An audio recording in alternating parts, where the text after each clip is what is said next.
to be looking at obviously a different setting. We're at the Norton Media Center. We have a fairly good-sized audience, and we thought that this might be a little more accommodating to folks. If there are additional people that come in, there are a couple seats, but beyond this room, there's a room across the hall with additional chairs, and I believe there's a live feed. A couple of internal things to get to the bills and warrants and the approval minutes after everything else. First item we'll have is an A&R. It's something that we touched on at our last meeting for Andy Circle. Then there is there are several public hearings, either new or continued. The new one is a definitive subdivision for Blue Star Business Park. Obviously, we've been dealing with that, but this is the thing that we've seen the preliminary continuation of the Blue Star Business Park special permit application, lots 1 through 5, a continuance of the site plan special permit for building 7 for Blue Star, and then finally a continuance of Fairlawn Farm Solar and Sun Energy. Maybe a couple of other items that didn't quite make the agenda that we'll touch on, but we'll see how the evening goes. Why don't we start with the A&R? I believe there's someone here from Room Engineering. Sorry, Kurt. Yeah, Craig Sagowski, the surveyor, representing basically what was the owner of the property. I wasn't here last time. This was brought before the board. He mentioned that there was an issue with the idea of using it an easement to access the back land, which I understand. He has an oversized lot with 326 feet of frontage, so we're able to get two 150-foot frontage lots. The problem is he has this detention basin that was put there for the drainage for the road back in the 1960s. So he can access our lot through our frontage on Upland, but then as we come closer to his existing house, we're within the 25-foot buffer zone that the town of Norton, although it's not an official no-touch zone, conservation does like us to hold the 25 feet from the wetlands line. So when he comes off lot 2 to get around to where the proposed house will be, he would access through the easement on his own lot 1. The easement is also to bring the underground electric. There's a septic system in the back that we tested the soil to accommodate the 4-bedroom house. You can put a well in the back and be well over 100 feet from the septic system. He doesn't need to. I'm not even sure that there is town water for any circle. I believe there is. But he could put a well if he chose to. So the easement is for access once he comes off his own, off Andy Circle, and then has to cross onto his own lot. And also for the underground utilities. Has the easement language been drafted yet? No. Questions from the board? Well, the drawings of the house right here. Sorry, they're just see it right from here. I know the question we had last time was whether this would really be a common driveway. Right. No, it wouldn't be a common driveway. This is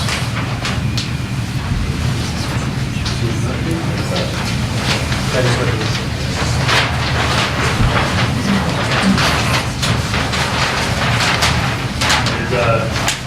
There's an existing driveway on the lot that has the house. We're okay. Do you want your own? Share mine. So there's an existing driveway on the lot that has the existing house, and then there's an additional gravel driveway that runs in the area where we would put the second driveway. But it's not needed. It wouldn't be a common driveway. The access to the existing house does not require that easement.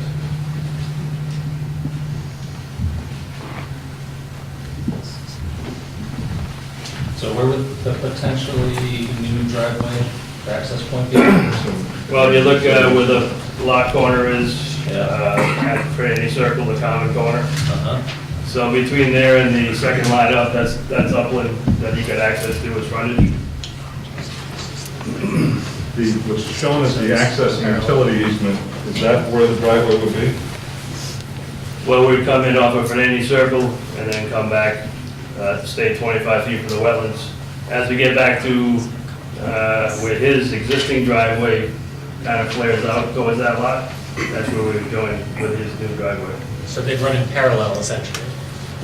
They were running parallel until you get to the point where we have to be 25 feet from the wetlands, and then they'd be, well, his driveway ends at the house, and then the new driveway would go beyond his house. But again, part of the driveway that is necessary to stay out of 25 no touch is in the area that's marked access and utility easement, correct? Correct.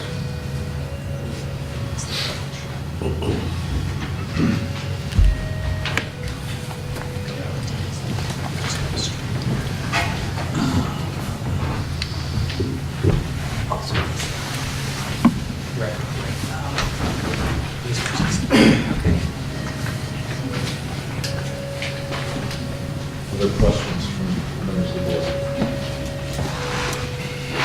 I think that clarification helps a lot in terms of understanding the plan.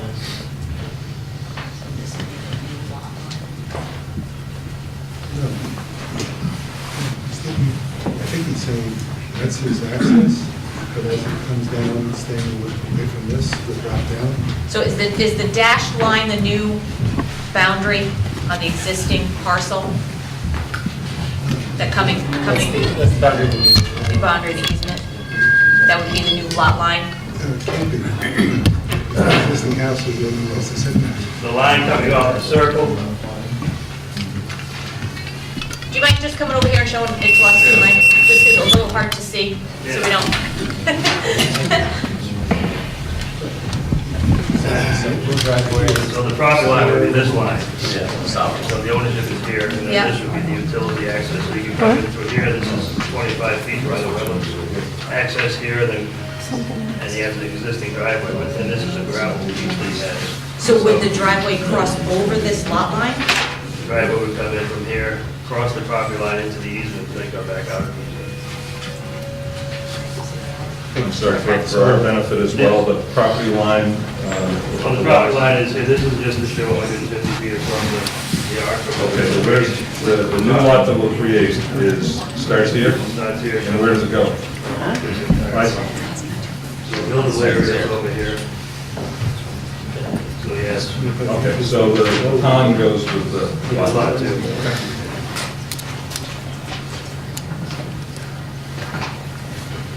Does the applicant own both lots at this point? Yes, it's all one lot at this time.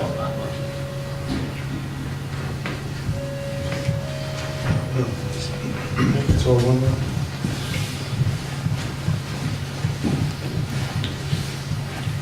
Other questions? Prepared to make a motion. Lauren, you have another question? Do we need to show the access or the easement, referencing an easement? I'm sorry? Does it need to show the easement or the access through easement?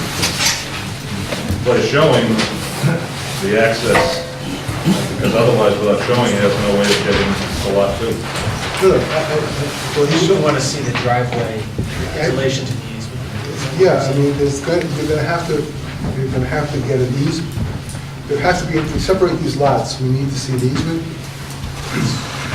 He's showing the language isn't drawn, isn't crafted yet, but he owns the property, so I don't think he's gonna have a difficulty agreeing with himself to develop an easement.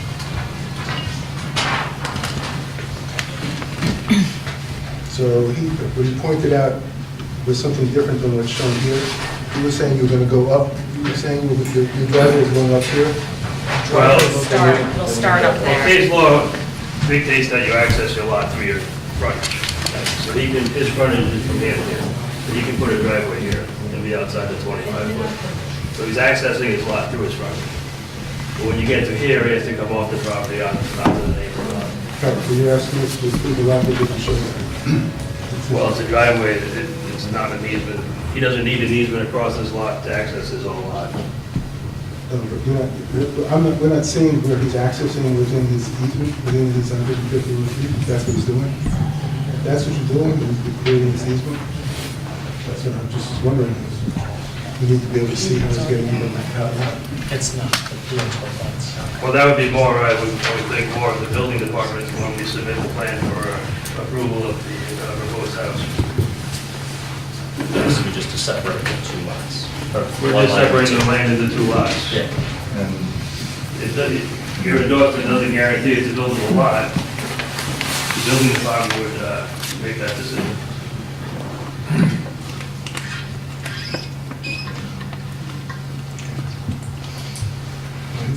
Okay, then.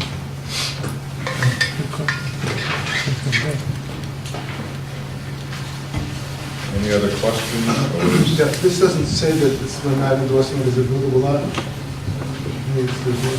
Sorry?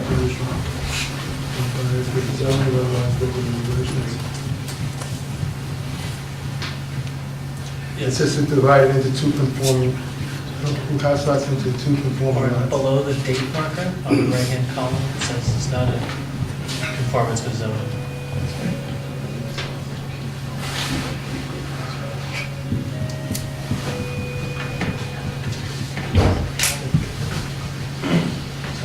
Any other questions, or is there, if there are no other questions, is there a motion?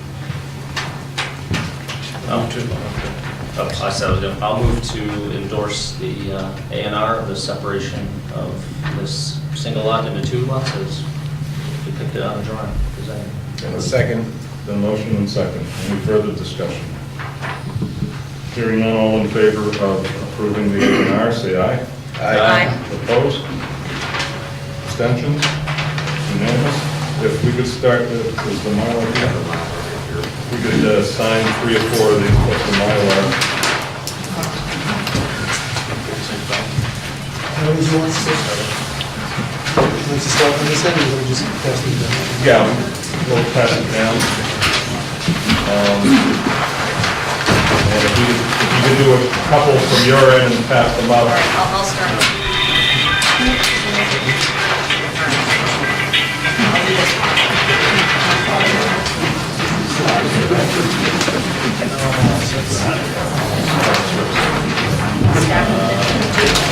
I'll do this one. Stack them. That sound all right? I'll sign this. No, I didn't write it.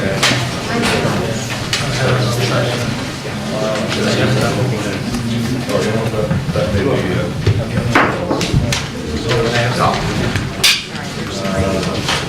That's you. all right. Joe. We should have a couple more. I know. It was I came prepared.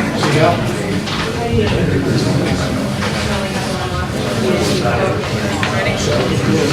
And there'll be one on the bottom that'll have to go backward first, Stacy, and Joe. What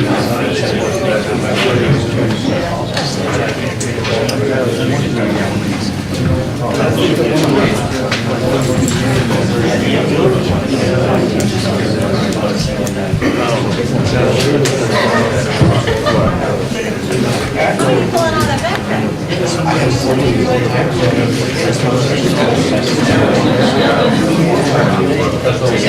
How many is it? Joe, is 4, is 3 plus the Mylar? Okay, that's good, okay. All right, there'll be one that comes back for the 3 of you. Okay, and then we'll keep it there.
Next item on the agenda is item 1 under public hearing, Blue Star Business Park, Leonard Street South, and engineering, Group LLC, application for definitive subdivision plans for retail and warehouse development.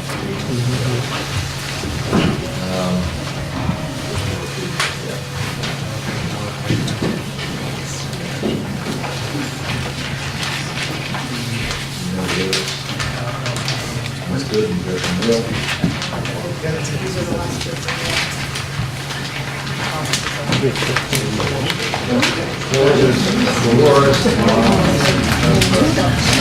Public hearing.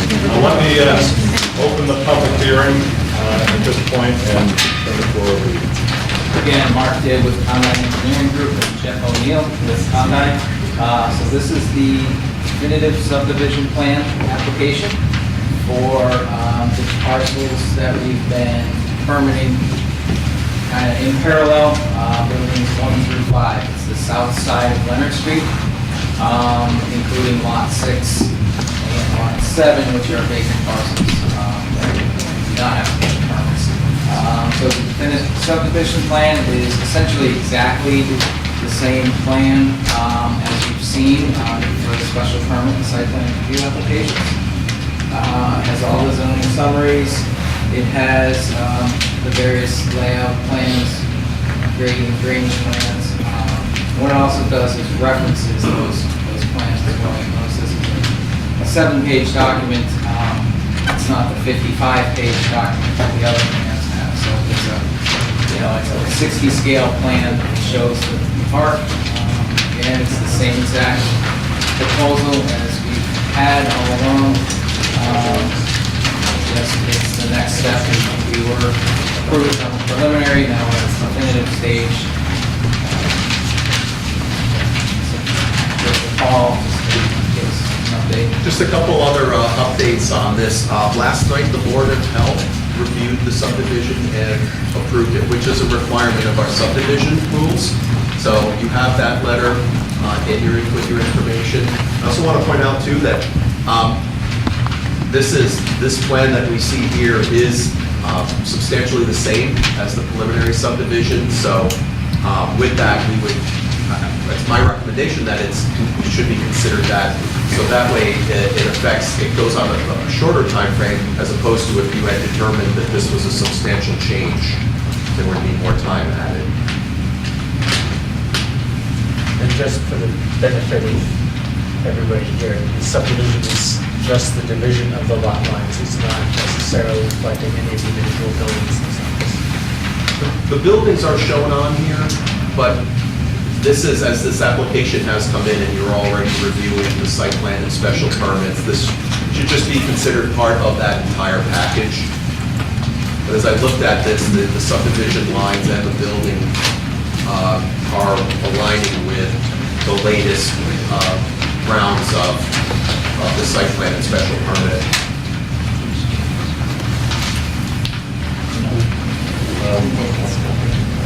Not that that is directly germane to this, but Orin raised an issue at one of our last meetings considering the ability to waive the 50-foot driveways that are required in our zoning bylaw. Paul reached out to council, and notwithstanding our ability to waive parking requirements, we cannot waive driveway widths.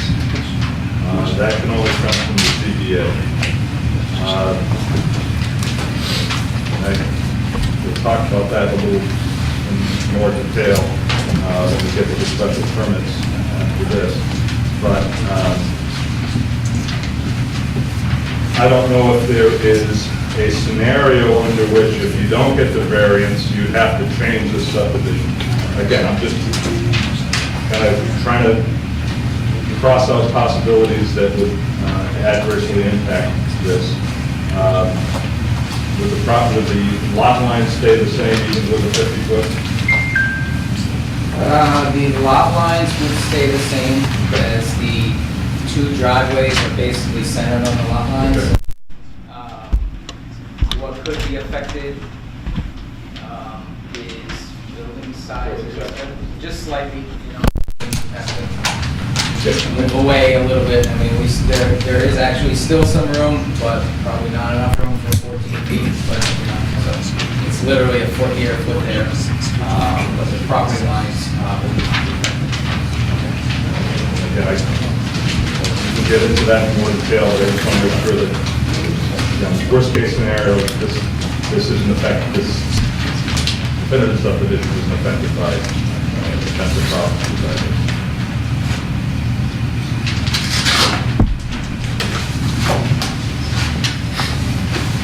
Questions from the board?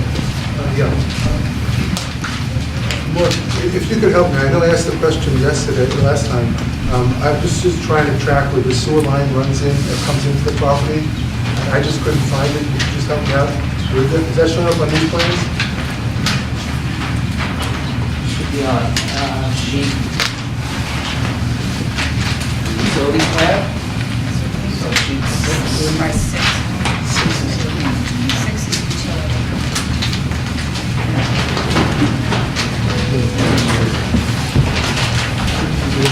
And it's also on the 30 scale plans and the site plans. So the entire park, phase 2, there's a sewer line in Leonard that comes, this is the pump station, basically, right here. It's at the entrance between 4 and 5. There's a pump station, and then the force main heads over, crosses 495, and heads down to the interceptor.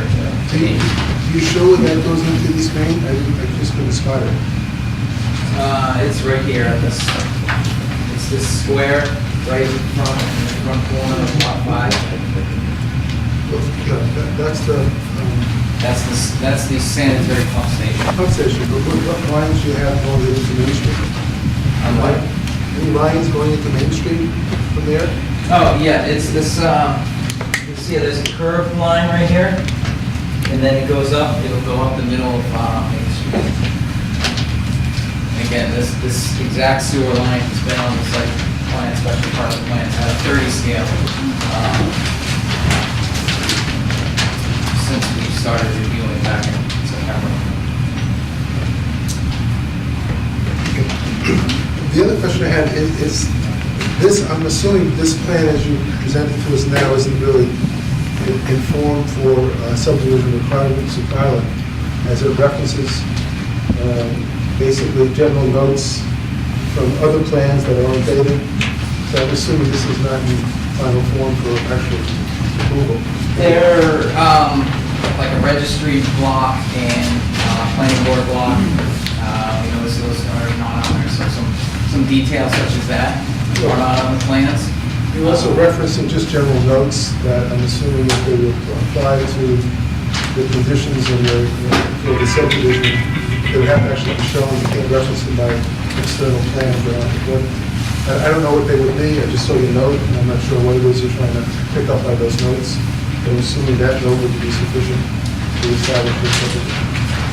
I mean, if we need every detail, we can submit the 55-page set and change it from site plans to definitive plan.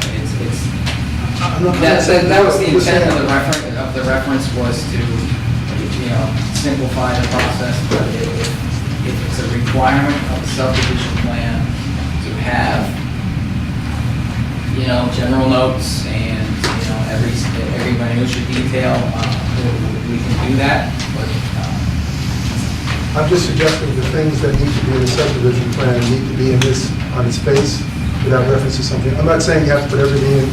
I don't believe a lot of the other notes have to be in here, but you called that out, and I didn't know whether there was something that is required to be in the subdivision plan that you're trying to incorporate by reference, and I suggest, I don't think that you can do that. You have to I'm sorry, actually. Warren, because I'm having both hard time hearing you but following you. What are you referring to specifically? If you look at page If 3, you want to read that, no, I think on all the plan sheets, there's no right hand touch. That note at the bottom. Yeah, the general note at the bottom. To be clear, you're not noting a specific thing that you're seeing that is missing. I don't- Just yeah, I'm pointing out on the abstract. right, I don't know if there's something he's referring to that needs to be in here that isn't. That's what I'm thinking.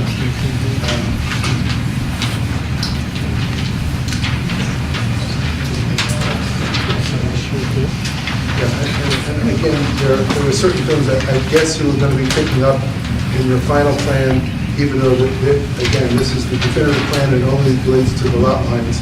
You know, things that the height of the buildings, and the parking that you're going to be cleaning up are the references here. Well, as I see this, it could have been submitted without that note, because it gives us all the information we need. A definitive subdivision is a division of lots, the fancier A&R. But in this case, you're putting some internal driveways. So the submittal could have been done without that note, but since the note is here, we can just attach by reference and by incorporation in the file the definitive. And all that you're referring to, we already have in our possession. So, at some point in time, and I don't know how others feel, but unless there's information that we haven't received, haven't discussed, haven't examined, particularly as it pertains to the definitive subdivision, I think we've seen everything that we need to see. People have questions on it, but again, this could have been submitted without that note. And to the extent that the note's there, with the feeling that since it's referenced, just grab one of your sets and file it as part of the filing for the subdivision. Because we have that information. I don't know if anyone feels they need additional information.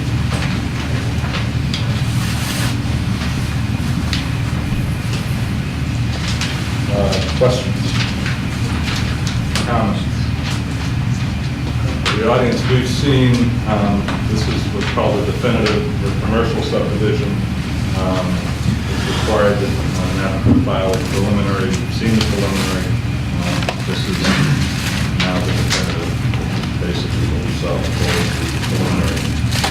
Let me just make sure there are no questions. Are there questions for the moment, members of the board? Madam, you said they don't.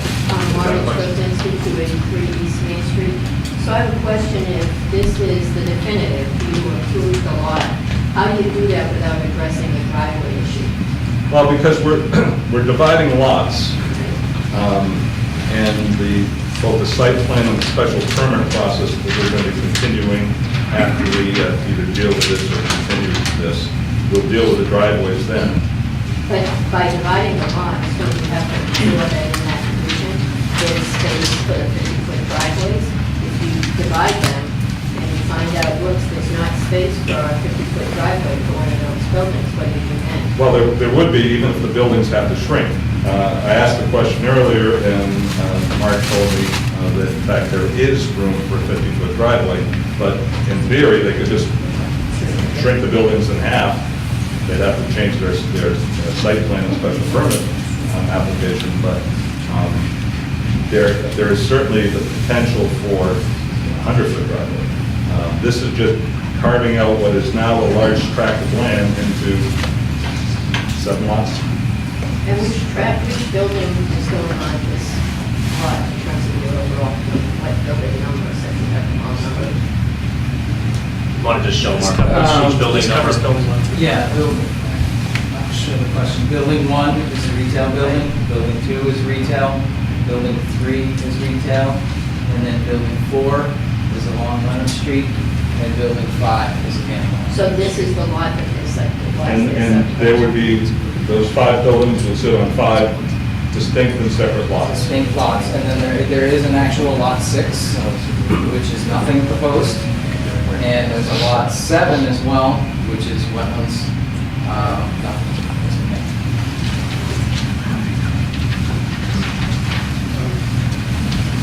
Another question, is the improvements on Leonard Street, is that part of the subdivision? No.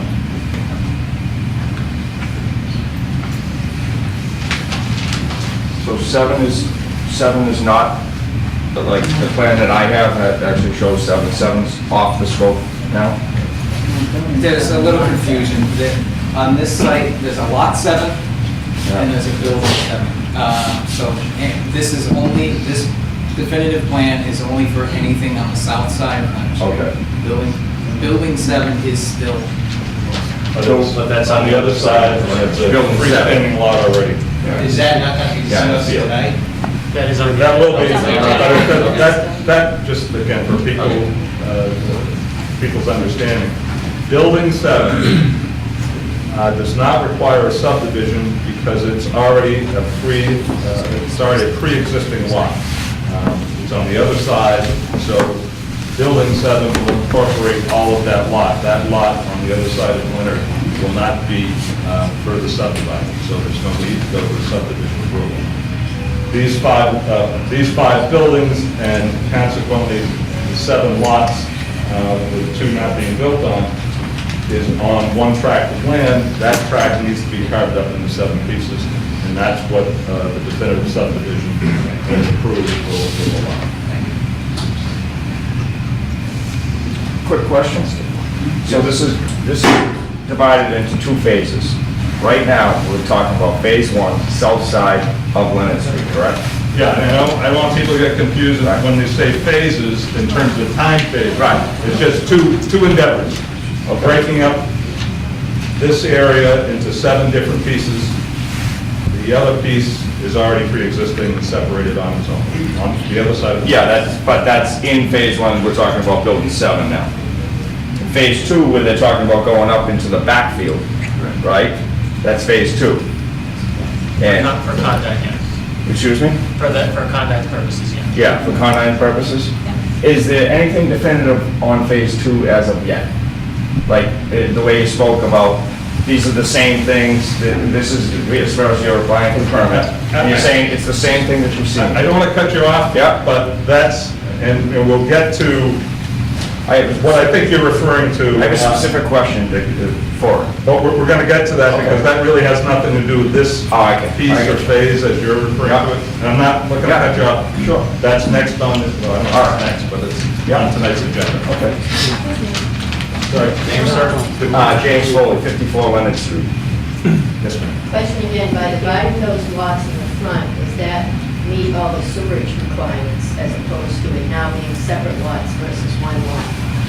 Are there going to be different impacts on the sewer because now they're not coming from one lot, you're going to have 5 different sewages coming out? we're currently working through permitting. We've met with Norton Water Commission Sewers meeting. They reviewed our sewer plant. I just came from a Mansfield Norton from MFN Chairman Commissioners meeting at 6 o'clock tonight. I just came from that. They are seeking a little bit of detail where we're tying in, but there's nothing, these different lots are not a real requirement based on, Norton has already acknowledged they have more than adequate flow for the facility. We're spending a lot of money to connecting to the MFN system so that there aren't any septic systems, nothing's going into the groundwater. We're getting rid of 6 septic systems now, so there's no issue with our sewer. Without those approvals though from the sewer, you said you talked to them and they're looking at it, but without those approvals from the sewer, can this board accept this as the definitive plan? Here again, what we're doing tonight is carving out 7 lots. If they decide at if, just perhaps being ridiculous in terms of the example, but if they decide that out of frustration, they don't want to build an industrial park, they want to build 7 turkey farms, they could do that because all we're doing is dividing up what is one tract of land into 7 pieces. Clearly, there's a lot more work to be done in terms from our end, in terms of an ultimate approval for an industrial park. That's what the site plan and special permit process that follows this will do. This is just taking, a piece of paper, and cutting it into 7 pieces. Right, but I understand that, what I'm saying is, if they built a turkey, you'd have 7 turkey farms. Right. In a space that only would usually have 2. So does that doesn't SUA have to agree that it's appropriate to have 7 coming in versus 2? Ultimately, they will in terms of, again, the special permit and the site plan. But we're carving, if we agree to this definitive subdivision, we're carving this up into 7 lots, and that's all we're doing for them. We're not telling them that as a result of that, anything is approved. But if they're going to build 7 buildings, 5 buildings on 7 different parcels that may someday be owned by 5 or 6 or 7 different people, the only way they can do that is for us to divide that whole into 7 pieces. That's all we're doing. We're not approving anything at this stage of the agenda. Questions from the board? Well, just picking up on what was said, I do believe we do have an obligation to make sure that they are serviced by water and sewer. I don't know that contemplating, it's not like it's there existing, they can tie into something. No, but They're creating it, and I don't know for the subdivision, from what I'm reading, I don't know that we need to require them to provide that. And if they're seeking any waivers, they have to ask for it. that's part of the site plan and special permit. Mr. Chairman, the building permit will be contingent upon the water and sewer to be signed off as well, so also, I'll sign up for the requirement. But before they get to you, they're going to go through the completion of the process they've already started. And obviously, if they can't demonstrate that they've got sewer or water, then it makes this whole special permit and site plan approval somewhat moot. I think, here again, let's take, the old adage, how do you eat an elephant one bite at a time? This thing has turned into an elephant, so I'd like to start taking some bites.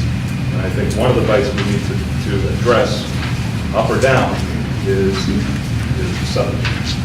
Because otherwise, we're spinning our wheels for it. And, I have at least chastised them a bit for having waited as long as they have for submitting the definitive, because can't go any further with the site plan and special permit without the definitive. So here we are with the definitive.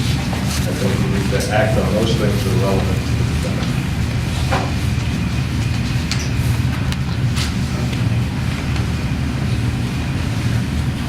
Further questions?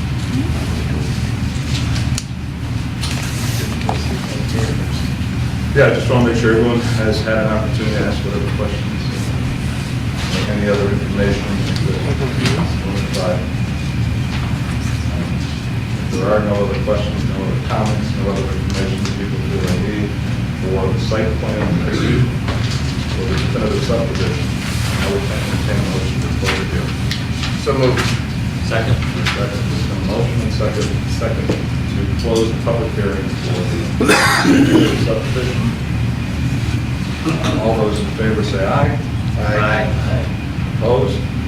Opposed. All right, so we're required to do a roll call vote, and I generally don't do that if there's a unanimous, but since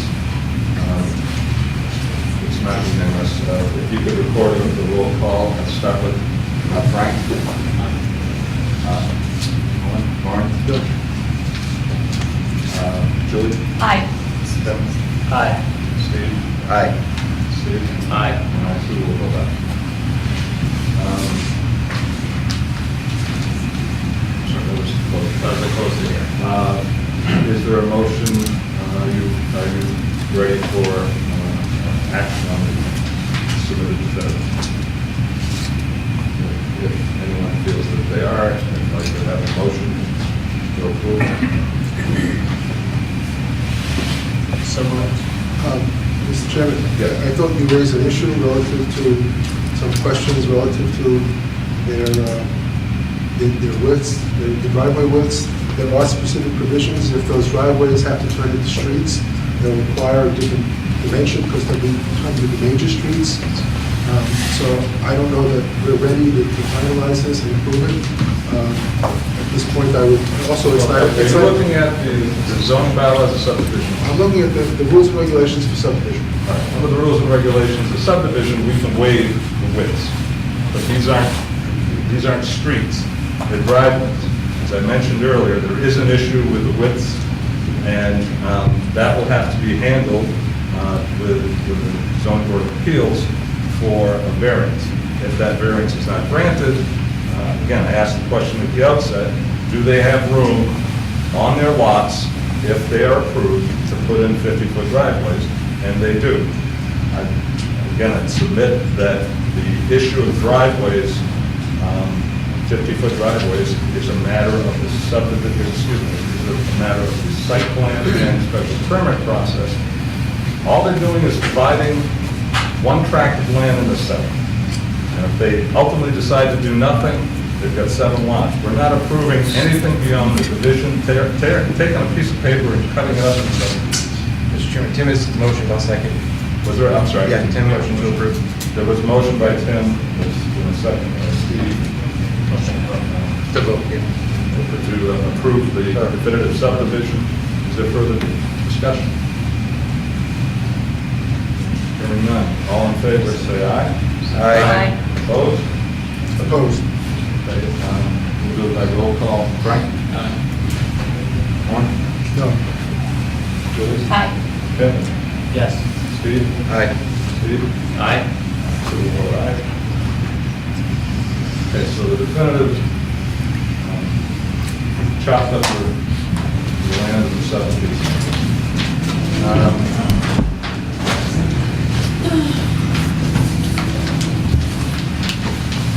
Next on the agenda is a continuance of the special permit for lots 1 through 5, both special permit and site plan review.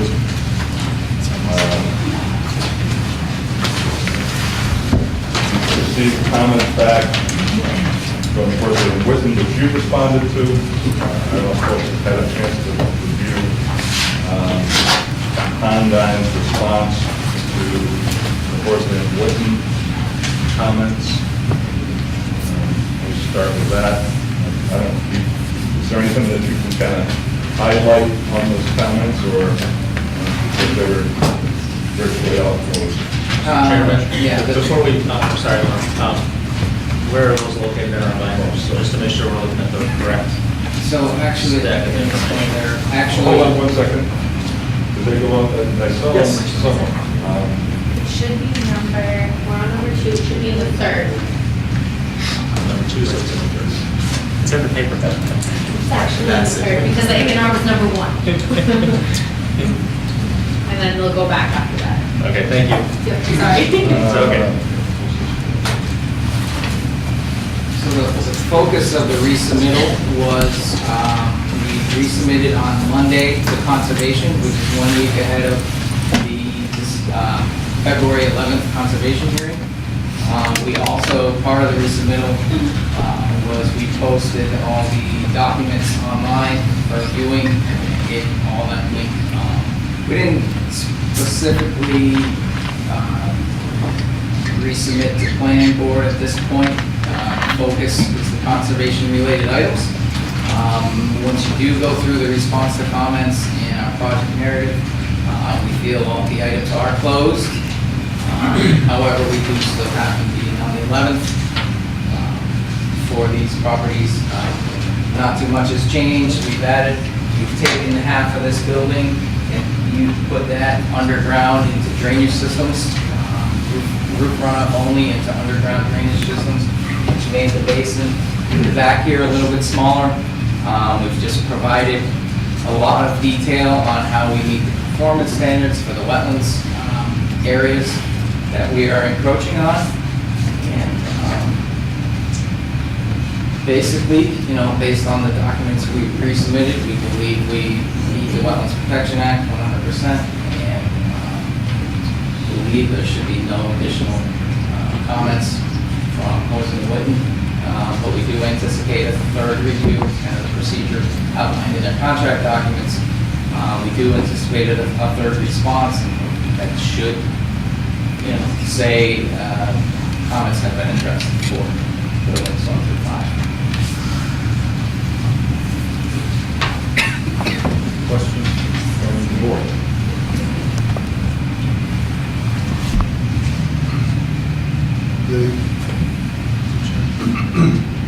The letters I've seen from mostly Whitman reference revised plans as of December 6th. Have they been updated with your plans since those December 6th plans? Yes, now there's a February 4th set of plans. They're available for download, and we can send over hard copies, whatever the board requests, we can make available. But Proposal Whitman hasn't reviewed those plans. Correct. They were submitted on the 4th, 1 week prior to the conservation. Just requires 1 week in advance, so they have time to. Yeah, I would just, for the record, just note that these plans were just made available yesterday, and my own thought was that they had to be at least submitted by Friday. I know conservation requires 1 to 2 weeks for submissions, and I would request that this board evaluate a procedure for timeliness of providing documents in order to review. There was a couple of things that we did reference before that you're still showing the 32 feet on the front scale for the retail buildings. You said you were going to change those to 25 feet. There's also an issue on the parking. We're showing 128 proposed parking for building 5. I think you referenced that you were going to adjust that. That was an error. Excuse me, Artie, you're talking about the February 4th plans? This is the one that they just submitted. Yeah, February 4th. Okay, I just wanted to be clear. That's just on the cover sheet. Right, the cover sheet information. Thank you for highlighting the changes. I really appreciate it. Were those all the changes that were made? Everything you highlighted before the changes were made? I appreciate it. There's one note regarding pipe sizes. It just says, in general, multiple pipes have been, descriptions have been added. Every little diameter here and there, that is one edit, and it's clearly noted that is not revision cloud. Everything else has the exact sheet, and you'll see a bubble revision cloud on the plans. By my count, in going over this plan again, I guess, I'm trying to understand the number of trucks that are going to be on these two different buildings, 4 and 5. I count 20 truck pads or bays in building 4, and a total of 65 bays on building 5. Building 7 or something else, it's 49. Could you tell us, I believe you indicated you have a tenant for building 5. Can you tell us either the name of the tenant or the specific use of what their tenant's going to be using 65 trucks, the frequency of those trucks, the size of those trucks, and the timing when they're going to be delivering? We cannot disclose the tenant at this point, and most likely due to timing, the tenant will probably not come, so we're not going to expect. So we're back out in the market for releasing at this point. But as it relates to the number of truck spaces, we have 60 bays that are in building 5 in that location, and they're flexible for the operations that will be located there. So it's a warehouse, is what it's designed for. Similar to the buildings that we have down in the Commerce Center. Your bays are listed for 75 feet long. What would you The average truck length is probably 75 feet long, up to the potential of 75 feet. The actual bay itself, usually the bed will run 180, 190, somewhere around there. What's that? Excuse me? And you'll have 180, 190 feet available Yes, for them to. for a truck turning radius, as well as turning and backing in the doors if they're on the right side. And the truck width, the truck dimension could all the way be down to a wood truck. Could be a small FedEx truck, just 24 feet box truck. So it has that flexibility. It's designed for a multitude of tenants that get off the line. And do you have an idea of the nature of the facility that will utilize that number of trucks? What kind of timing? Right now, it's being designed on spec. We don't have a demo yet. So it's similar to a lot of the buildings that are in our park in Norton, as well as in Mount Standish Park in Taunton. 220 square foot building has 65 parking bays? Truck bays? So if you don't have a tenant, then is there an issue in terms of, again, I'm trying to, you're looking for a special permit. This area is very sensitive. I see in several areas you're infringing on the buffer zone with 200 feet river line. Is there some way you could reduce what you just added, reduce the size of the building, but you added those additional truck bays? I think, Lauren, once you read through the response that we gave to the Conservation Commission and to the Horsley Wood letter, as you saw, it's about 70 pages, and you were at the Conservation meeting that night. So once you get in and once you review, you'll see, this building was originally designed at 258,800 square feet. We already reduced it down to 220,000 square feet. That reduction of square footage allowed us to pull the building further away from the wetlands, as well as allow the life safety fire apparatus trucks, the fire department, to go in the truck court without a separate driveway. That even allowed us to pull further away from any sort of wetlands that's on the external side of the building. Right. I was at that meeting. Correct. And what they did ask me to review as part of their criteria is first avoidance. And if you can't avoid it, then there's mitigation. So my question is going to you is, what efforts can you make and can you represent in terms of why you can avoid those areas that are sensitive? We've made, and you'll go through this right up when you go through it, you'll see a lot of the avoidance that's been done and minimization. So we've reduced all over the place through quite a bit of the requirements that are there. So things as reduction of the BVW disturbance by 1.1 acres, the floodplain minimization, 2.41 acres, compensatory storage of 1.2. We're only supposed to provide 1.1, so we're greater than that. And you'll see a reduction in the riverfront disturbance of 5.77 acres, as well as nitrogen removal from the golf course from the whole system, which equates to about 1,800 pounds a year. In addition, irrigation reduction as well. So we've taken an extensive effort. The other issue that we're facing is Building 5 is the lifeline of the whole park. And a reduction of square footage we can't afford at this point due to the cost of the infrastructure that's going in. We're constructing a 1.7 million roadway up Leonard Street, a 1.5 million road sewer installation, plus $300,000 to $500,000 of traffic signals in excess of the mitigation beyond that. Plus, we're installing a $40,000 upgrade to the fire department, so they have signalization through all this side of the town and can expand further. So you'll see that response in the detail that's been submitted to conservation, as well as the school folks all have as well. I understand.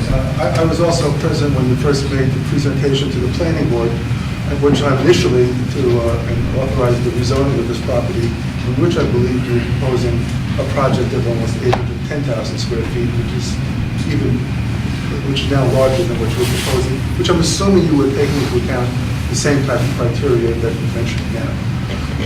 One other question I have is, at the Conservation Commission, the issue of the size of Leonard Street came up. It's my understanding that you're proposing 2 lanes of 11 feet each with a total distance of 25 feet for that roadway. Is that correct?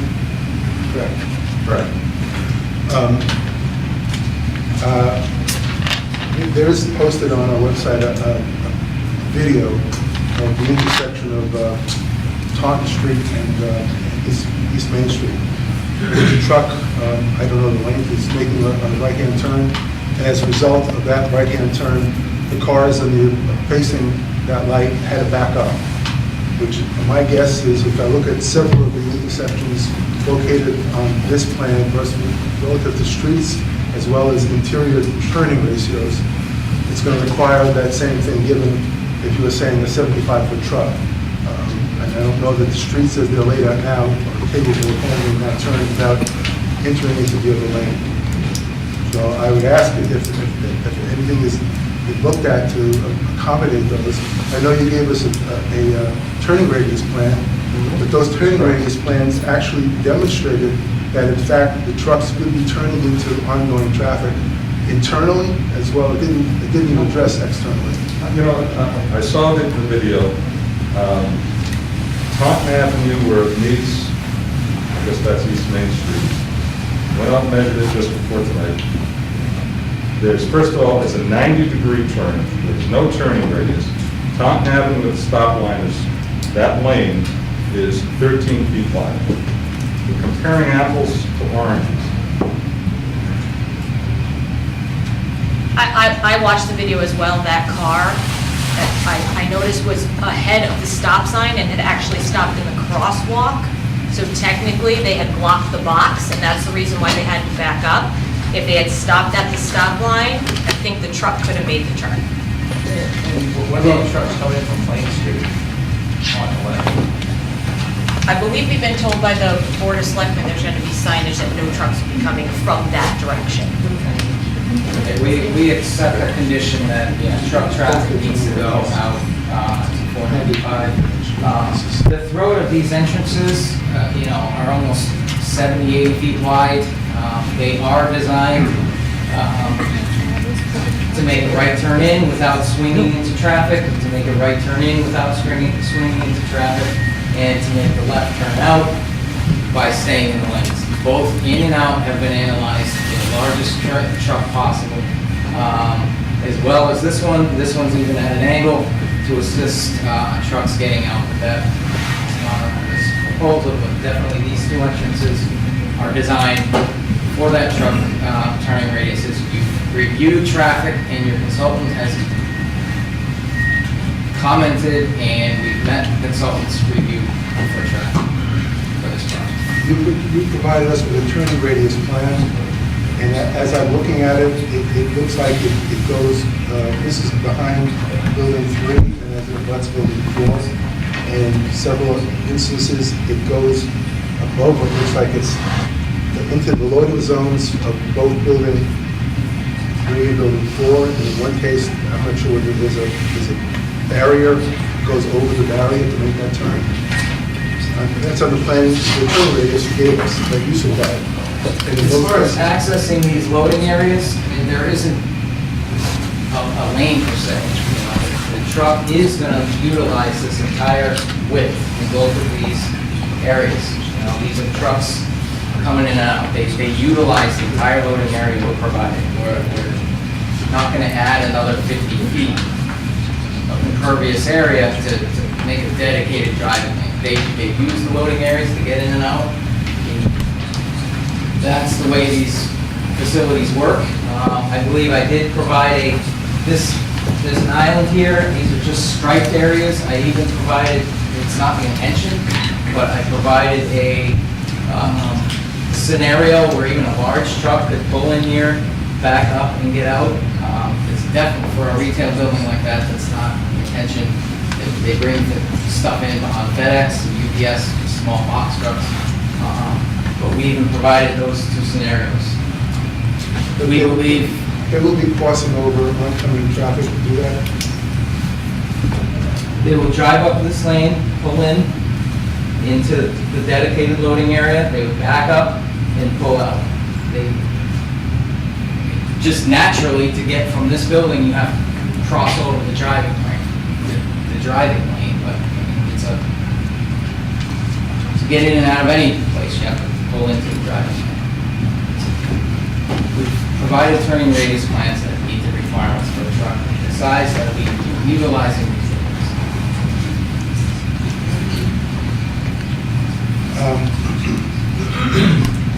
One of the criteria, I believe it requires under the site plan approval or the special permit, is a complete list of chemicals, pesticides, herbicides, fertilizers, fuels, and other potential hazardous materials to be used or stored on the premises in quantities greater than those normally used in household use.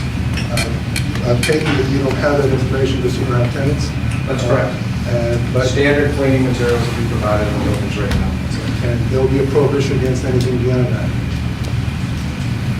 I think it's of the tenant demand and what the tenant comes in. And at that point in time, we have to go apply for a building permit and with the tenant's use in operation.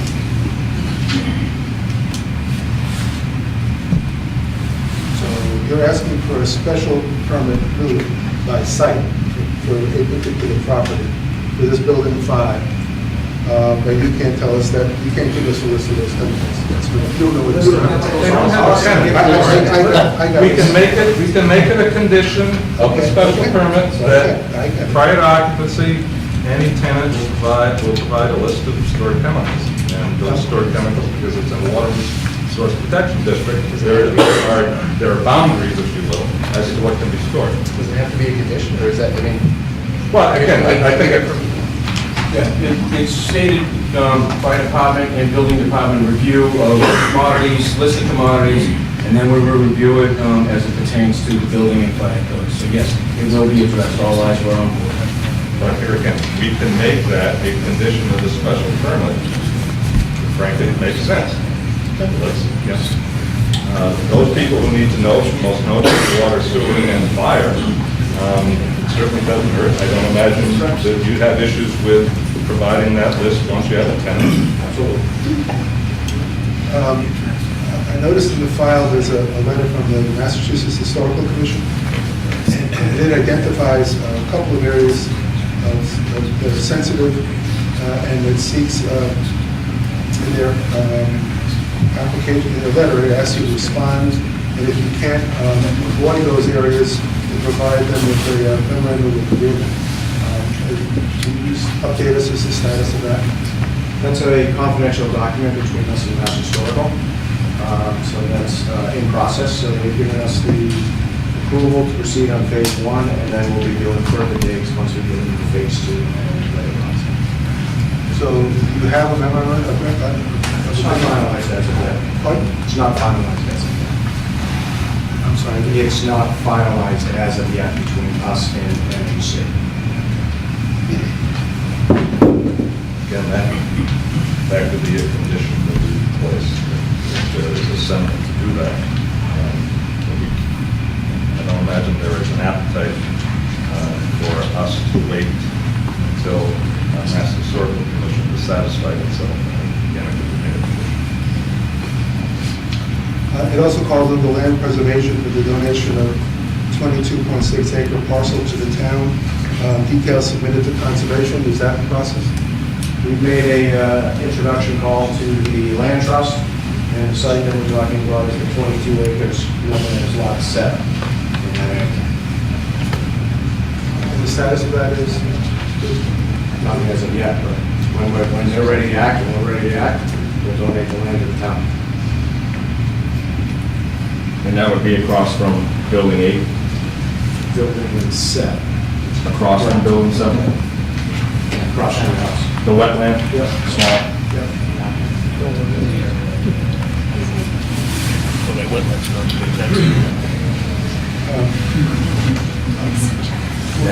record, I know I've raised before the issue of the lights on 495.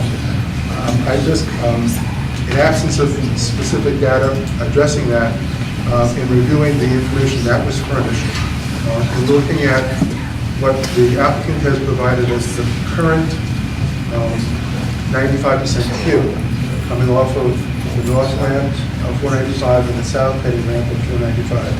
I compared the information the applicant has provided for 2024 assumes the introduction of those two lights. And so the only mitigation they show is the introduction of their light at Clement Street. In reviewing the information that I was able to find, my calculations show between what is currently there and what would have been there with lights at the two different intersections for day and night. For the northbound intersection, there's a difference of 394 feet. This is AM, and 204 feet southbound AM. PM is a difference of 595 feet in northbound and 391 feet southbound. I believe that's going to be kind of important and critical in terms of evaluating this site as a whole. I know I mentioned addressing that in stages. Certainly, perhaps one building would not be critical, but I think the overall project, this board needs to look at the impact of the rest of the community in going forward. I understand it's not an obligation that the applicant can take on, but certainly it can be a condition as to whether or not we allow the project to go forward. You're going to have to explain, I'm sorry, I'm not quite following you. I do understand the issue with their light at Leonard Street versus the states, but these distances you're referencing, I'm not sure I follow that. And I don't know other members of the board do. So you're looking to try to understand if there are any additional mitigation measures which could be taken to help alleviate traffic? No, I'm looking at what, everything they submitted to MIPA and to our consultant was predicated on lights being there. Okay? And with it, we have issues, there's still issues there. The level of service has increased, has decreased in any event. I'm just saying, without those lights there, that problem is exacerbated by a level almost twice the size, like 600 feet is how many car lanes? So what This issue we've discussed, right? again, I just want to understand your point, Warren, that without the lights at 495, the lights at Leonard Street will result in 600, your calculation, again, I just want to understand what you're telling me. Just have this is, without the light, I'm trying to evaluate what happens if these lights aren't done. And The 495. right, and to tell you the truth, that is not there.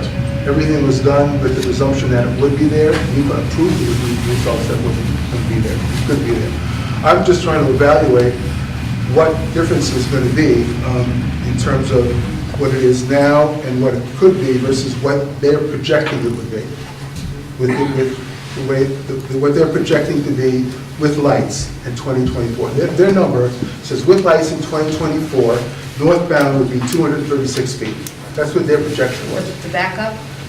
Yeah, the backup, the 95 Q, okay? Okay, all right, that's what you're, thank you. Currently, without a light, that is now 630 feet. Backing up where?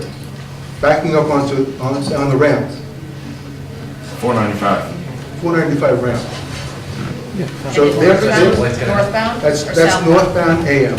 Okay. Southbound AM. It's currently 398. They're projecting with a light it'd be 194. Okay, with a light there. Not, forget about what they're doing. This is just with, there's a light there. So there's a difference before they even add to it of those big amounts. And I think at the very least, we ought to get somebody, and I'm not a traffic engineer, but ask the traffic engineer, because we never asked that question. We've never reviewed that question. And I think we need to review it, and we need to be comfortable with it, because it's a major intersection, and that compounds with dealing with a Leonard Street light that's just going to be stopping traffic, which is going to even back it up even further. I can only speak for myself. I thought that the transportation consultant looked at, I was comfortable with their analysis. They didn't, their analysis included the lights. Yes. They didn't do And I- analysis of it. That was after the full project was complete, though, those Yeah. numbers, so that, Both. Right. They evaluated it with the lights, with mitigation, which means their light and without their light. That's all they did. But in both analysis, it was with those lights in place. right. Which is. So what, I'm confused as to what the concern is at this point, because the lights, nothing's put in, so, Correct. So it's, no, I mean, the buildings as well. So, I'm just confused as to what your question is. Paul, did we get an update from MassDOT on the timing of that project? You recall 2 weeks ago, the town manager spoke to the last update was that they were going out to bid this spring. They would expect that the lights would be constructed by, probably by fall of this year. Fall of 19, Yes. okay. Mark, What is Jeff, construction yeah, project? what's your construction schedule like? Because we know that MassDOT said they're gonna prioritize those two lights. That's the first part of the project they're gonna do. So, let's, for sake of argument, although it has been delayed, go with what, Best you know, case Paul scenario. has said. What's your timeline for construction? Well, we'd like to begin in March, end of March, probably looking at first of April. Just to So do, with that- just building 5? Correct, would be the start of that, and then building Let's 4 start would it. be 3 months after that. start. Yeah. Each of those buildings will probably take 8 months roughly in time frame. And while we're doing that, we're constructing the sewer, which we have to get down Route 123 prior to Mass Highway. Right. And at the same time that Mass Highway is probably installing their lights, we're installing our lights. We're gonna be on the same order time frame that Mass Highway is because we have to order from one traffic company for the Mass Stars. We're held up, subject to the traffic company. And then the signals will all be coordinated together on the same timing Pretty close. system, right? Pretty close. Yeah, last meeting you had referenced Building 5, potential occupancy fall of 2019, September, October time. But based on what you said earlier, we're not sure if we have a tenant for Building 5 at this point, so. Sure. Yes, ma'am. May I respectfully ask the board, how many of you live on the East Main Street side of town? How many of you have experienced the dramatic increase in traffic since the 40B project has been completed? One. How many of you are aware of how long we've been waiting for MassDOT to put those lights at the 495 exit? So I think without either a specific condition that they can't start the project till we have definitive information from Mass DOT when those lights are going up, you're contributing to a terrible situation getting worse on that side of town. Between Target, between the huge new development down behind Target, the result of the 40B project that we asked to be considered when it was built. To add to this, the construction's going to be enough traffic problems, but in the absence of putting in 2 lights, not just one, you are significantly contributing to a problem that I think, because you all live on the other side of town, you may not be aware of. No, I mean, I live on that side of town, I don't live off, I mean, I live off East Main, off Washington. So, I mean, I live on that side of town, Steve. But not on the other side of 495. Not on the other side of 495, but I certainly go. That's where the problem is. I've been through this Yeah, traffic. number of times. You try to get off, the exit at 495, the town's not going to be happy to push the OT till someone gets killed there, and I've seen a number of near misses. So we've got that problem, and then you've got the continuing flow, trying to get out of the developments that are there. The road wasn't flattened enough so that we can see coming out of our development at 283, the cars are on top of you before you see them. Continues, because it was lowered, but not to the extent that the plans originally said. So respectfully requesting, as a citizen and a representative of 40 homeowners in our development, that you put some kind of condition that requires that the major portion of this not be done till we get a definitive response for an exact date of start of construction of that other light. That's all. I think a study needs to be done. You have to identify yourself, sir. Okay. Just identify yourself. Oh, Leland Cass, Down Drive. I'm seeing a lot more traffic on Bird Street and Leonard Street from people coming off Plain Street to avoid 123, so that whole section is gonna get, that's why I asked about the trucks coming off of Plain Street. I don't think a sign's gonna keep trucks from coming off of, Plain Street onto Leonard Street, honestly.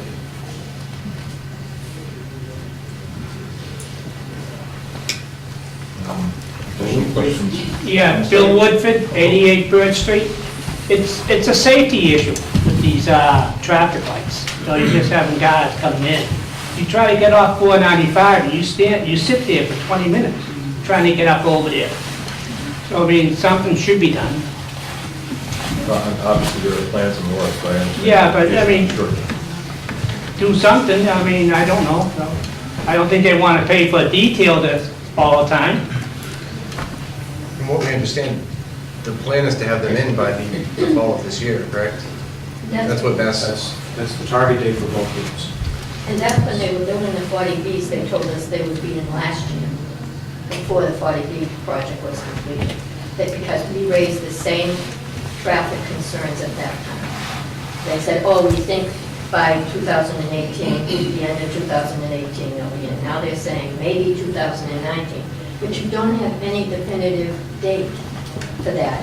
And I was here and heard the traffic consultant say One, and you know, there's a piece of our land we'd like to give to this project to help improve some people laugh it around about, but it's increasingly being used in this state and country to slow traffic down. And can't do it because you don't have our land. But separate from that, I don't know how in good conscience you can add to any more traffic on that side of 123 and on the 495 ramps. That's all. Mass Highway has a process where they get, I assume they're through the design stage. 100%. Then they go out to bid. So we can see, I mean, it's a legitimate concern, but if you will, there's light at the end of the tunnel by virtue of the fact that if we can ascertain when they go out to bid, that bid will have a bid deadline. There'll be an award date, and that award date will also have a completion date. So we can get some of that information. Yeah, and we want to go in record, we're not opposed to the project, we understand it, but we are concerned about the impact in the area. And that's all I'm asking, is that you ask DOT for definitive timeline. So we're going to take bids on in April, and we expect that then we'll decide on the bids by June. Because in the absence of that, how can you allow this to go ahead without that definitive timeline? It's already out the bid, that should be available, right? Well, again, I don't know what the status is, other than what Mike Eunice mentioned at our last meeting, but here again, it's not a trade secret. If they have gone out to bid, it's a public document. If they haven't, we can find out when they're going out to bid. Again, there'll be a bid due date.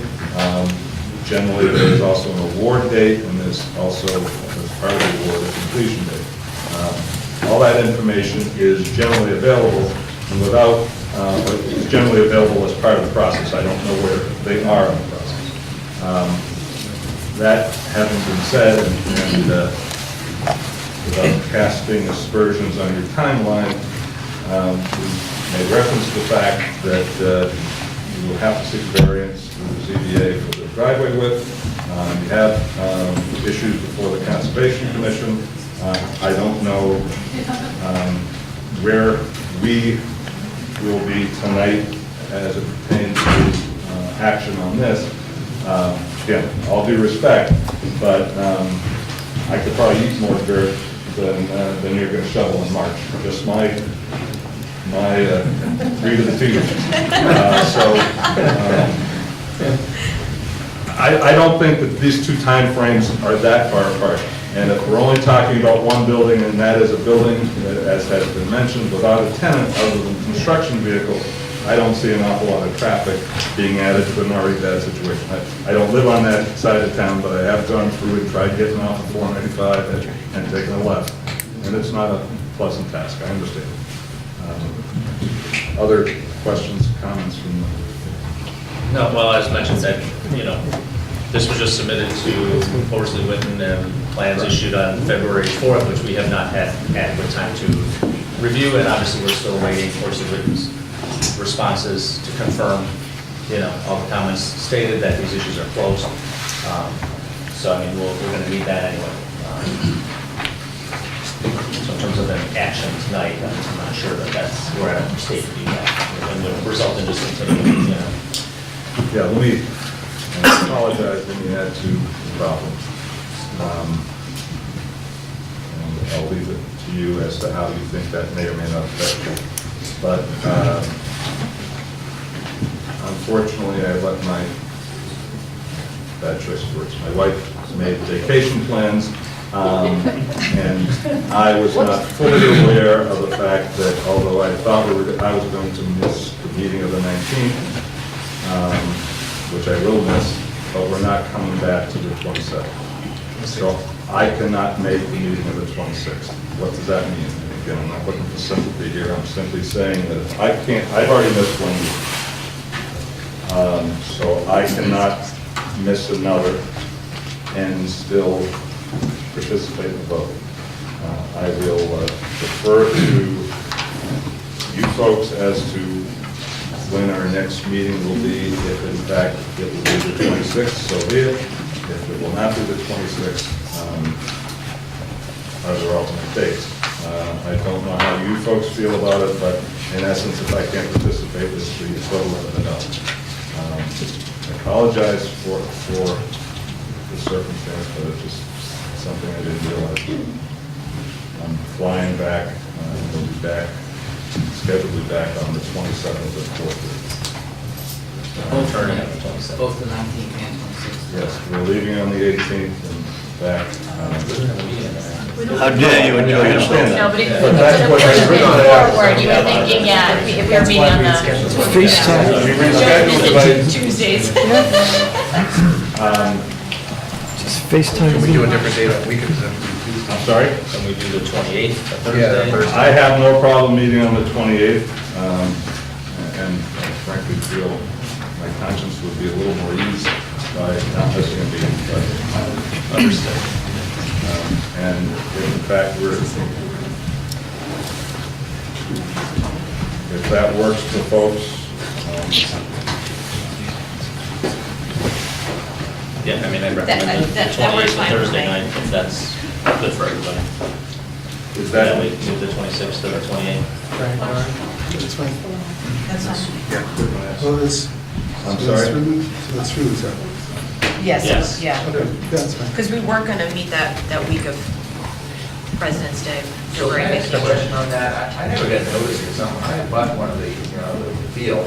I never got notice of this, other than a neighbor sent me an email. Is there, can, I mean, I thought I was supposed to get something. you will, and rather than tie us up, Yeah, if after tonight, after we finish up tonight, if we have a list of all the, I assume you have. Okay. Come to me. I promise, I and we send can- certified letters. How long have you owned the property? 18 years. Okay, so it's not a recent transfer. Maybe close to 19. We'll see what the issue was. Let me just, before I get to your question, are folks okay with the 28th? And I apologize, I feel terrible about it, but That's No, fine. we want you to miss another one, so. Yep. okay, so if in fact we continue this, we'll look at the 28th. Yes, sir, there was a Hi, Ken Knopf from Five Fuller Drive. I'm sorry? Ken Knopf from Five Fuller Drive. I have a comment and a question. Comment is, there's definitely been an increase in traffic in our side of town with all the different projects that have been going on. So what we need to address is safety. There's a lot of young kids from high school that have got a license. I have 2 of them right now. And the traffic getting from Bird Street to 123, getting off of 495, it has increased dramatically with all the different projects that have been taking place over the last 4 years. So I appreciate the planning board take a hard look at the safety part and make sure the roads are safe with all the new construction that's going on. The question I have for the planning board is, hours of operation, this project abuts residential area, and noise travels, we can hear it from 495. Has the planning board made any stipulation in terms of the 65, the distribution facility will have 65 docks? So to me, that's 65 trucks. Is the hours of operation an issue at all? Like, can they go 24/7, 365 days a year? And at 6 o'clock in the morning, I'm going to hear all these trucks start up in the morning? I'm just asking, is that a consideration to the board? Any noise pollution issues? During construction, I know that's not what you asked. Nope, not During too- construction. That's a whole different issue. It's typical that we do put hours of operation. Hours of operation are an issue that can be considered. We haven't got to that point yet in terms of, we haven't even approved it, let alone hours of operation. I'm simply answering a question. We have not discussed it, and it's not an issue that's come up yet because we've not approved anything. Okay. But the point has been made, and I don't want to predict what we will or won't do, but I can tell you that in other circumstances, hours of operation have been considered. Because I know in distribution facilities, typically it's, 24/7, we got to move merchandise. And if you're abutting a residential area, that is very annoying when you start hearing trucks stop at 5 o'clock in the morning. Right. Thank you. The ability to include conditions on the permit in terms of hours of operation. But as Joe said, we're not at that point. Just something to consider down the road. Thank you.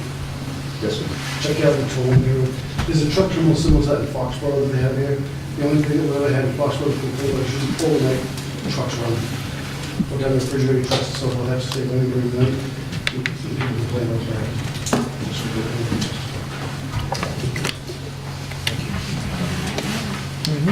Other questions or comments? Quick question. Yes, sir. On the original, I know this isn't phase one. I just want to just throw it out there for you guys in your next few meetings or whatever, whenever it might arise for you. But on the original plan, building 8 was not in there. Okay? That was added when we did not make the fall vote and it went to the spring vote. Yeah, building 8 was added and a couple of properties went and I'm sorry, help me out. Where is building 8? Building 8 is the road that runs up to the backfield on phase 2. And because of, It's the lot behind, all the land that's under the rear, so. that's up my driveway. 54 Leonard Street, James Foley. Is that what you're referring to as building 7? No. Okay. Nothing's going to be presented. So it's not even submitted. Nothing's been All right. Now I'm on the same page. Okay, so when building 8 was added, when we were supposed to be revisiting it, there were multiple buildings that were added, okay, different plan. When you had your meeting on Billy's property, on Holton's Farm, you were there with some of the abutters, and that's when this one came up and it was new. There's no buffer zones. Now, you guys, that was a big thing with the out back, because of the properties that it was abutting, the project out back. And you say you were gonna put up buffers. I'm just wondering if buffers were addressed for the building 8. So, just a quick comment, Right. because we're not here for that. Right. But it's a zoning requirement, when an industrial land butts a residential land, you're required to have a 100-foot buffer. You can't have building, you can't have parking in that buffer zone. Well, I'm talking about more the visual. I'm talking about me looking out my back window or having a building there. We're more than happy to work with you on an appropriate buffer for, what he's talking about. Because it Real wasn't quick, there. there's a house right here, that's this house, and we have a building proposed. Again, we're gonna have a buffer, but we can work, work with an appropriate. Well, I just wanted to buffer be for that. noted that it wasn't on it. And when we were at the meeting, there's a gentleman that works for you, and he said that he didn't realize that that was my property. And again, we'll have a preliminary subdivision. Again, we got another 6 lots or so. We'll have a preliminary subdivision, we'll have a definitive subdivision, we'll have special permits, site plan reviews, conservation, as well for all that information. We're happy to, There was another hand. Yes, sir. Yeah, John Bruno, 89 Bird. Just a historical question about the noise issue. What was the town policy when Cisco was here? Did we have one as far as hours of operation and noise issues? I'm wondering if we use that as some kind of guide going forward for this development. Cisco never, I don't recall Cisco coming to, and I've been on the board for a while, but Cisco predates me, so in terms of my participation in the board, I don't recall any noise regulations placed on Cisco. Okay. Don't take that to I'm just wondering if we could have used that as a guide, but if there was anything that when we placed them. I don't think they're going to use that. Okay. Whenever we sit down in the shop, they move that car and down to the way. Updated guide. Other questions from the board? Unless there are comments from outside. I move to continue this public hearing until our next meeting on Thursday, February 28th. At a location to be determined. And that's only because if we anticipate this size of an audience, we may try to be back here, but we can't say without seeing it's available. It'll be posted, and we'll make it known as well as we can. I'll second. Sorry. You're welcome. Got a motion and a second to continue to February 28th at a location to be determined. Any further discussion? All in favor, say aye. Aye. Opposed? Unanimous? Thank you. I believe we're now at building 7. Okay, building 7, phase 2. Again, Mark did Combat Engineering. Building 7 is kind of phase 1A. Yeah. All right, phase 2. But just to update, we received a second round of comments from Horton and Witten. We had a conservation hearing on the 28th, and we have not resubmitted plans yet to address those comments. Basically, to save time, unless you guys want to discuss it, we'll just, I think we're welcome to continue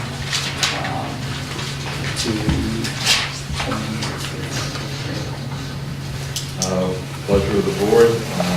Since there's nothing new since our last meeting, what's your pleasure? I'll entertain a motion to continue. I will, so moved, continue to 2/28. Second. Can I just ask a question on that building 7, real quick? So I was looking at the site plan, in terms of noise pollution, the gentleman mentioned, you might want to think about flipping the building around and having the trucks on the Leonard side of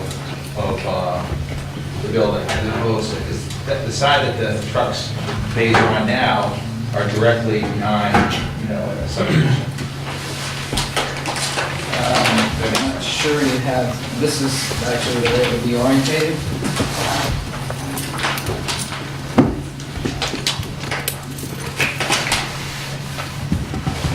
So that's Leonard Street to the south, right? yes. So there's an enormous amount of wetlands in this direction. Right, that's where the subdivision is, up kind of northwest of that. I mean, I could provide a distance, but it's probably well over 1,000 feet away. Across this river. And then in this direction, there's wetlands and vacant land to Leonard Street. Yeah, the proposed building 8 in the future is further that direction, correct? Correct, there's phase 2 Yeah, is the that's- driveway that comes up. Yeah, that would be closer to residential than this building. Yeah. Where is this in relation to the vacant lot that's across from the golf course? That is. So where's the 50-foot right-of-way owned by Kingsbury Hill Estates? There's a 50-foot right-of-way in that property, in that vacant field that's across from the golf course. It has the name of Ray Mays on it, but it's Kingsbury Hill. Obviously, that's not in any of the title reports, and so. Better check. We can- You can see our engineer's report. Look into it.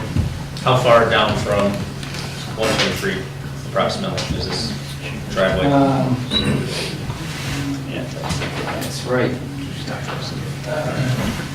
This is the driveway right here. Yeah. So, about 1,500 feet. So this is all vacant land, and then with the exception of the Foley residence, this is vacant land. Actually, it's our additional phase 2. Just doing a motion, and a second to continue to February 28th. Any discussion on the motion? Hearing none, all in favor of continuing to February 28th, say aye. Aye. Opposed? Abstentions? Unanimous? Thank you.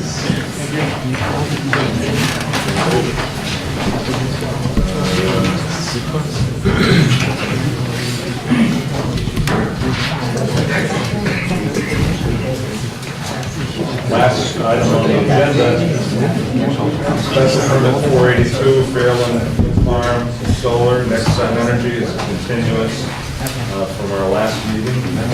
Which our call is getting the applicant.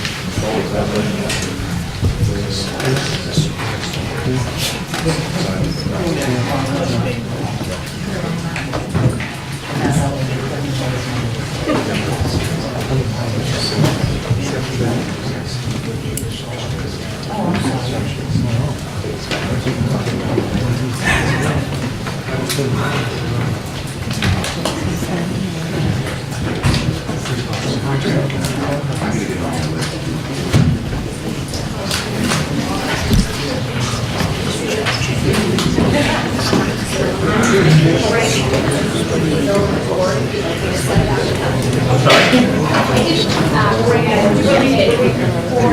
to present, it's helpful to set it up somewhere else so everyone can see as well.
Okay, folks, if we could slide it down.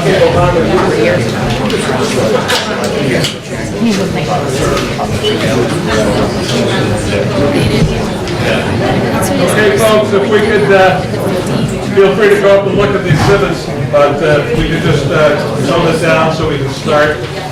I'll turn it over to you in terms of any additional information from our last meeting. Sure. I'm Stacy Minahan with Fields and Thomas here with Adam Schumacher from Nexsun. We do have some updates from the last meeting, so I'll just jump right into it, but certainly stop me if you have any questions. So what I brought tonight are two exhibits. One showing the overall project area, and then the second shows a zoomed-in area of the easterly screening area and the westerly screening area. So I'll go through those, but feel free to look over there. And we also brought some extra small copies as well. So since the last planning board hearing on January 22nd, we've had the first Conservation Commission hearing. Adam's met with several abutters, and we have provided some additional information and revised the design to reflect some of the initial comments we received. So in terms of the plan revisions, we have relocated the equipment area. It was originally behind the existing shed on the property, and we've relocated it to the northwest corner of the site, adjacent to the existing solar array, which is located here off-site. This is over 1,700 feet to the nearest residence. So this was kind of the most distant point where we could relocate into the area. 1,700 feet is from where, Bay Road or Fairway? It is from the residence to 22, so it is probably 1,680 or so feet from the property line here, and it's about 1,800 feet to the road itself. What road? It's marked as 1730 on that map. I'm sorry? It's marked as 1730. That's 1730 to the residence at 222. Yeah. So we tried to include on this exhibit, I guess, just as an overview. So the panels are shown on the bog areas. The abutters are depicted, and we tried to label the properties as well to facilitate. And then we've shown in pink the sight lines that are anticipated, and also added some dimensions to various areas that we thought would be of interest.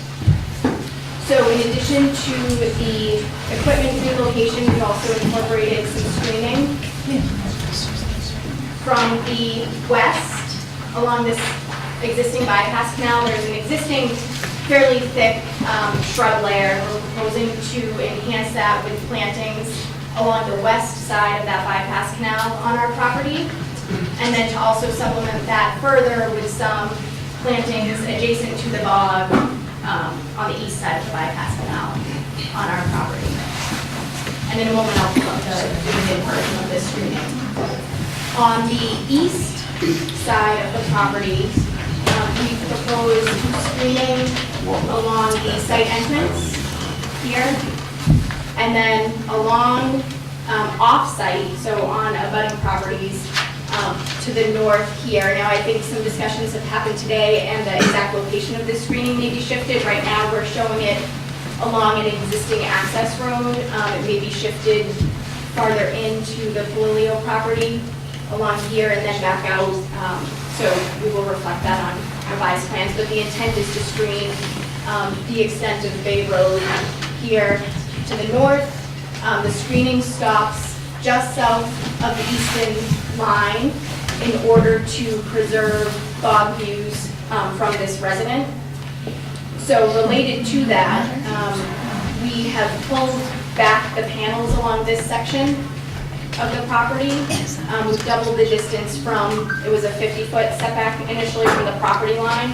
It's now a 100-foot setback from the property line, which is about 200 feet at the closest point from the road itself. We've also, the panels previously extended up to the town line. We've pulled them 100 feet south so that there is a view corridor of the bogs for this particular property where the screening ends. So screening then continues south along the nursery property, and I believe there'll be some additional areas that are added. So there's a section here, there's a section here that will be extending southerly from what's shown here, and then there's a section of screening here that we will actually also extend along this angle point along the tree line. This portion would be off our property where we would install it. In terms of the types of screening material, we did include an anticipated plant schedule. There's nearly 500 trees and shrubs. It's a mix of deciduous and evergreen plantings with the intent of kind of screening throughout the year. And this smaller size exhibit shows those two, the westerly screening area and the main drag of the easterly screening area with the actual locations of each of those species. So what we'll be doing is revising the formal plan set to reflect this screening, and it will include this level of detail with the individual species labeled and the totals from the table on this exhibit, which specifies minimum sizes to be planted and things like that. I think those are the main updates on screening. We've also added panels to this bog here. This is another upland cranberry bog, and so we've added panels here reflected on this exhibit. We have confirmed that we can raise the underground electric conduit that was previously proposed to be entrenched within each block of panels. That portion within the block can be raised into the air and suspended from the panel racking itself, so that will minimize the wetland impacts. And then one final note that I just wanted to highlight before I go through some of the other specific items the board brought up at the last meeting, is that the applicant has committed to farming these bogs organically. There's nothing driving that, no requirement on the state side of things, but it is a commitment that the applicant has made as part of this application to continue to farm the bogs organically. So that point was you just made in Yes. terms of raising the electrical conduit. I'm not sure where the impetus for that proposed change comes from, but how does that affect your harvesting? I would imagine that's going to be an application. No, so the impetus for that change was to further minimize wetlands impacts, since the cranberry bogs are technically wetlands for the ones in this portion of the property. So by raising it out of the ground, we can further reduce the impact, even though it's just a temporary impact. And then in terms of operations of the cranberry bogs, the wiring will be suspended sufficiently high that it won't interfere, the same way the panels are, a minimum height, so that it doesn't interfere with the farming underneath. Wire will run along the racking. So there's the racking temperature here. There's the center drive line across each individual array. The racking will track that drive line until the end of the array, at which point it will go from their pocket. To the access roads to connect to the main lines. So those were kind of major design revisions that we've been working on. There were some other questions that the board had raised at the last meeting. One of them was related to agricultural productivity requirements through the SMART program. So Adam had sent some information about the SMART program and what's required. We also provided the UMass Cranberry Experiment Station best management practices for cranberry bogs, which is also something that the applicant is happy to have conditioned. They're planning on adhering to those best management practices, which are recommended by UMass Cranberry Station, to ensure that you're farming the best way that you can. Paul, I think you said that you were printing out the introduction. If it's helpful, I also printed out the list of those BMPs, just so that the board can see what specific, BMPs are included, what the topics of the BMPs are.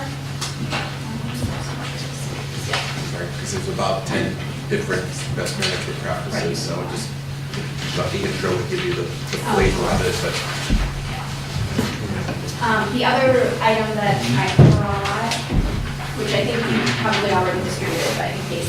So with the relocated inverter equipment area, we've also provided an updated noise map as well. That's the UMass BMPs, and then there's the noise map. You have that in the Okay, folder as well, color version to help.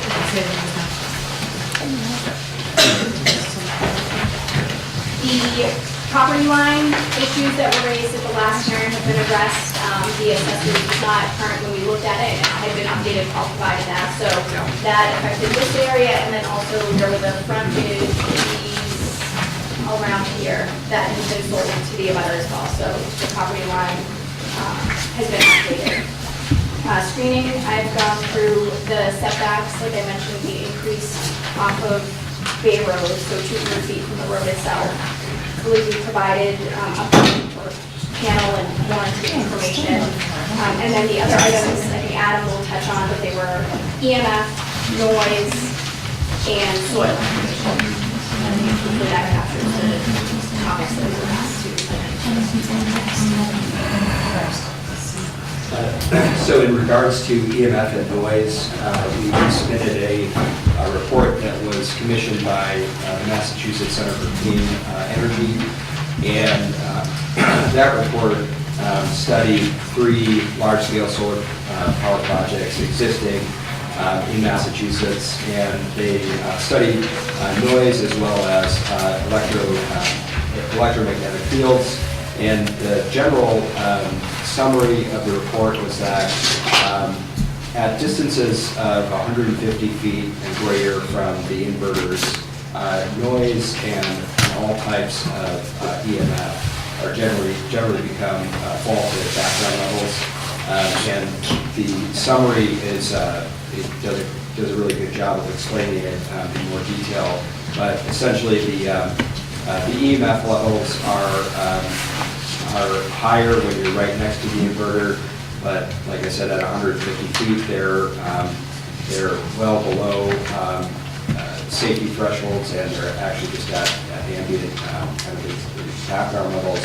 And the noise details provided in that report, along with the report we provided by the manufacturer, demonstrate that, especially with the new location of the inverter, the noise levels will be at background levels for all of the residences, given that the inverters are at least 1,500 feet away from every single residence in both Norton and Easton. Maybe just one thing that I should have mentioned when I was discussing screening relating to the inverters and noise is we are proposing Green Giant arborvitae around the equipment area as well. For both visual and hopefully some additional noise buffering as well. We did look into the, yes? Could you show on the map where the inverter used to be and where it is now? Yes. So this was the prior location. Correct. Behind that existing shed, and it's now located here. And then in regards to soil issues, there was a concern brought up regarding impacts of predatory pile driving. And so we confirmed, based on NRCS soil data, the type of soil, and for the most part, it's sand and peat, which is to be expected in a cranberry bog, and then at varying depths, depending on the location from the bog, there's either a clay or gravel bottom, and so vibratory pile driving through majority sand and peat is not going to have any widespread vibration ramifications for the surrounding waters. And was there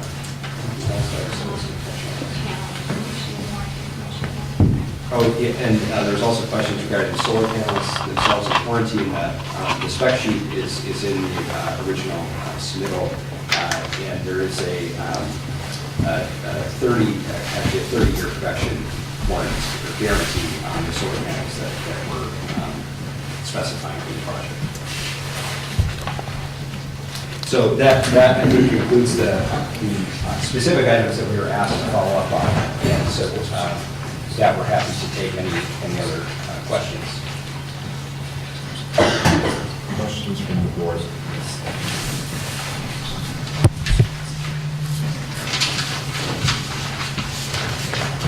This is maybe a procedural question.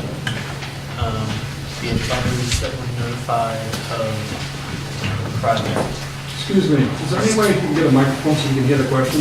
Sorry, I'll try to project a little bit more. All right, thank you. The list of the abutters that were notified of the project originally, is that based on, like, does the changing the location of the inverter or anything like that affect who was notified or who should be?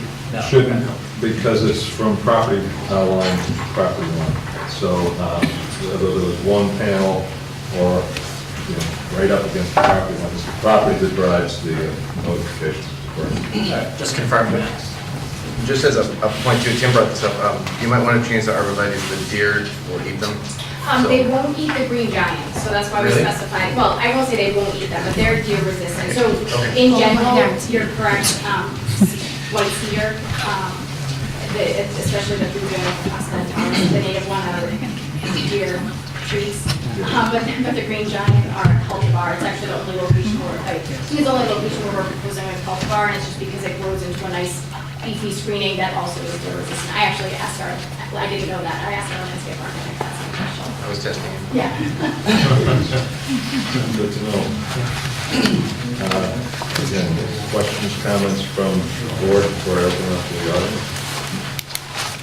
Yeah, I believe that with the Conservation Commission, aside from stipulating to using organic farming, you also stipulated to a type of paneling using the first first quality paneling? There was some assurance that there was no hazardous material in it?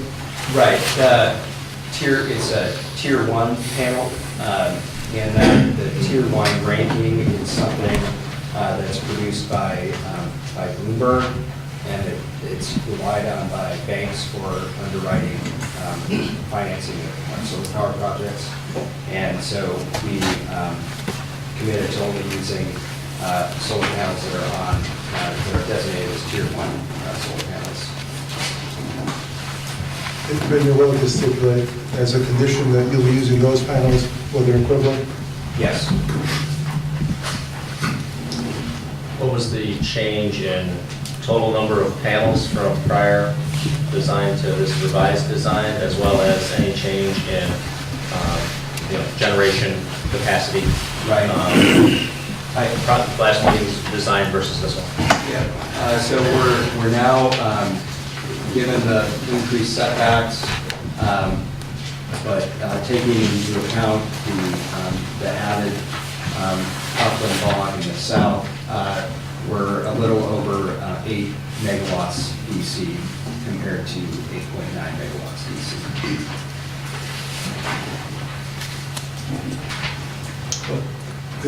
Just to clarify, the added setback was along this eastern border. It's looking at Bob 4, 5. I'm sorry, Bob, 4, 5. Yes. So we originally showed the 50-foot setback from this property line. We've increased that setback to 100 feet. And then we've also created a 100-foot setback rather than a 50-foot setback along the northern extent of the panels. Along the east side, that 100-foot goes all the way to the 3 there. Oh, yes, here, yeah. Yeah, so the 100-foot, yes, the 100-foot continues down through this, so through bottom 12. Okay. Now, you're proposing the screening to go along what I think you referred to as an easement way. Is this screening something you've talked to the residents about, or is that just something you're proposing? So I did speak with the residents, and we need to confirm this, but the proposal was to, essentially use the eastern side of our access easement here for plantings, and here preserve this view shed, and within the Polilio property, we would be along the eastern side of the access road. And then based on further discussion, I think this will jump up to the road right here and continue down here instead of continuing straight across here. So it'll be a straight line, essentially from here up to here and then down to the east side of our access easement. Now, this is all in the access road. Having moved back the panels, is there any room on your side of the lot lines for any screening? It's where the lot line goes to the east side of the cranberry, so it goes up to the cranberry bogs themselves. And so we can't put the plantings in the cranberry bogs themselves, because that'll interfere with operations as well as. Now, within this access area, are you going to dedicate it to planting and maintenance of it as opposed to giving up your rights of access through it? Or do you still need the access?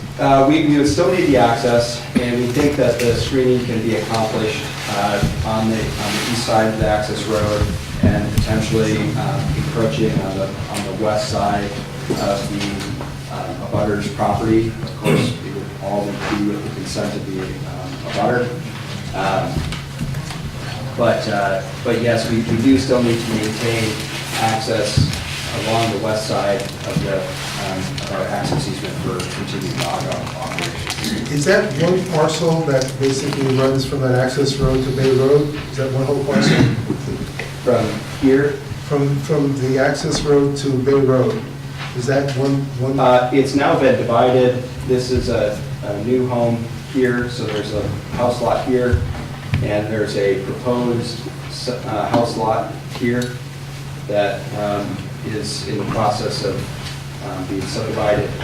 And then, actually, I think this house lot is going to go further down here. So, but right as it is, as it sits right now, there's this house lot that's essentially a square up here, and then the rest of it is a single property. Have you talked to any of those owners that are? Yes, yes, that we have a tentative agreement with the Twilios for what I just described. And he did talk with the abutter here, and no formal agreement, but this is what we understand to be the main concern, is protecting this view shed. And I think my understanding was that it'd be agreeable to put screening along each side of the access easement. Are you going to agree to maintain that screening? Sure, yes. You submitted with your proposal a letter from somebody within your company outlining the cost to remove this. I believe the bylaws call for an engineer to certify those costs. Is that somebody else outside of your operation that we're getting a certification from?